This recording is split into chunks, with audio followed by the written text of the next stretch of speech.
Soybean की फसल पर फर्स्ट स्प्रे।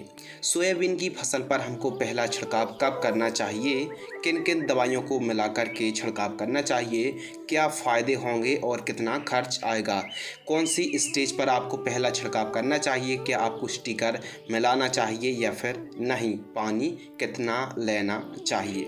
सोयाबीन की फसल जब 22 से 25 दिन के आसपास की होती है तो हरी इल्ली जो कि पत्तियों को छिपकर वार करती हैं, छिपकर खाती हैं, सेमी लूपर्स के साथ साथ पत्तों में लीफ स्पॉट है, दाग धब्बे आने की संभावना अधिक हो जाती है।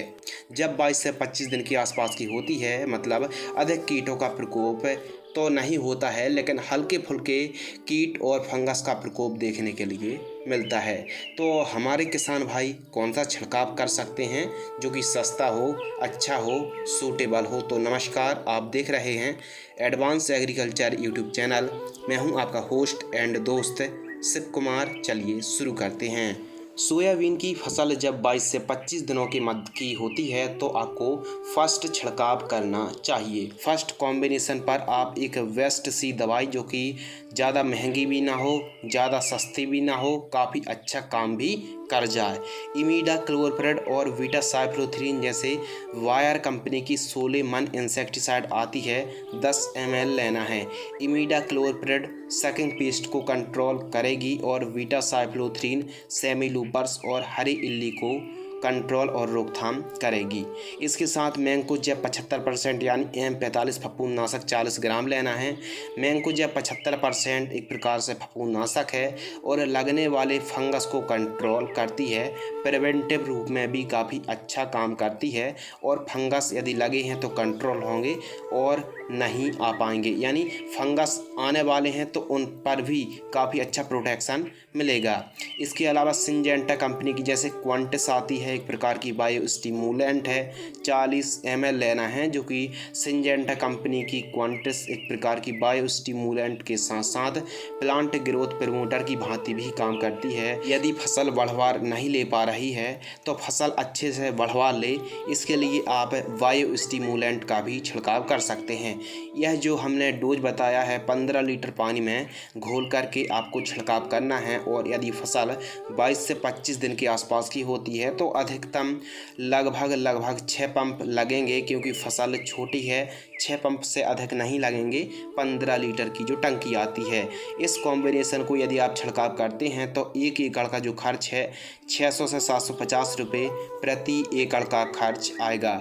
बरसात होने की यदि संभावना है तो स्टिकर मिलाकर आपको छिड़काव करना चाहिए, जिससे कि जो आप घोल छिड़काव कर रहे हैं वह प्रॉपर पत्तों पर चिपक जाए और रिजल्ट भी हमको लंबे समय तक दे। आप चाहें तो जैसे हमने जो कॉम्बिनेशन बताया है, यदि आपको लग रहा है किसी कंपनी का प्रचार प्रसार प्रमोशन हो रहा है तो आप चाहें तो अन्य कंपनी का भी जो प्रोडक्ट आते हैं उनको भी ले सकते हैं। चाहें तो आप वायर कंपनी की सोलेमन इंसेक्टिसाइड की जगह UPL की लांसर गोल्ड ले सकते हैं। मैंकोजेब 75% M45 की जगह आप साफ पाउडर को ले सकते हैं। क्वांटिस की जगह आप पोषक सुपर को भी ले सकते हैं। तो यदि आप इस कॉम्बिनेशन को स्प्रे करते हैं तो कीट नियंत्रण आप कर पाएंगे, फंगस नियंत्रण आप कर पाएंगे और फसल काफ़ी अच्छी बढ़वार लेगी। फसल हरी भरी होगी और ज़्यादा फूल आएंगे, पत्तों का फैलाव भी काफ़ी अच्छा होगा और इसको आप वानस्पतिक स्टेज 22-25 दिन की फसल होती है तो आपको फर्स्ट स्प्रे कर देना चाहिए। सोयाबीन की फसल पर ज़रूरी रहता है फर्स्ट कॉम्बिनेशन पर एक हल्की फुल्की सस्ती रेंज की फफूंदनाशक यदि आप लेते हैं तो आने वाले जो समय पर जब हमारी फसल फ्लावरिंग फ्रूटिंग स्टेज पर होती है तो लीफ स्पॉट और कई प्रकार के फंगस का प्रकोप देखने के लिए मिलता है, तो उनसे काफ़ी अच्छा प्रोटेक्शन मिलता है। इसलिए एक फफूंदनाशक छिड़काव करना बहुत ही ज़रूरी होता है और एक कीटनाशक जो कि इल्लियों को भी कंट्रोल कर ले और रस चूसक कीटों को भी कंट्रोल कर ले। यदि हमारे किसान भाइयों के खेतों पर सोयाबीन की फसल बढ़वार ले रही है तब कोई बायो स्टिमुलेंट और प्लांट ग्रोथ प्रमोटर छिड़काव करने की आवश्यकता नहीं है। लेकिन कुछ किसान भाइयों की सोयाबीन की फसल बढ़वार यदि अच्छी नहीं ले रही है तो बायो स्टिमुलेंट या फिर प्लांट ग्रोथ प्रमोटर का छिड़काव ज़रूर करना चाहिए।